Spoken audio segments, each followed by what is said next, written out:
oftentimes when I teach classes, people bring me their lace knitting mistakes that they have where they just don't know what to do. And sometimes, not every time, I can take them and quickly fix what's happening if they have a chart with them or it's a pattern I'm comfortable with. And people always are like, how do you do that so easily? You make it look effortless.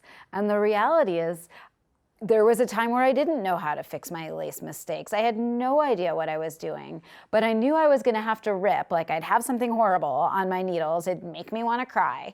So instead of just ripping out, I was like, well, I think I could take some time and try and learn how to fix this, because I'm going to save myself so much time in the long run, instead of maybe ripping back 300 stitches or 700 stitches to get back to the point where I knew everything was okay on my needles. So the way I learned how to fix knitting lace mistakes was just going for it, really, and taking a deep breath.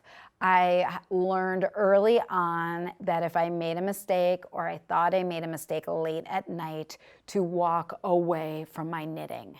That is not the time to fix mistakes. And I still, to this day, if I run into something where I'm confused or I can't quite see what's going on, I go grab a garter stitch something or some other project where I know what's going on if I still want to be knitting for the evening. And I come back to the mistake when I'm feeling fresh and I'm maybe not as emotionally attached to the situation. I mean, it's kind of silly, it's just knitting, but you have spent so much time doing it. And then I come back fresh and I look at the problem and I decide, do I need to rip? Can I try to fix it? And really look at what's happening on the needles. So you will slowly learn, and you might make some mistakes in that process as you learn if I'm ripping or if I am fixing.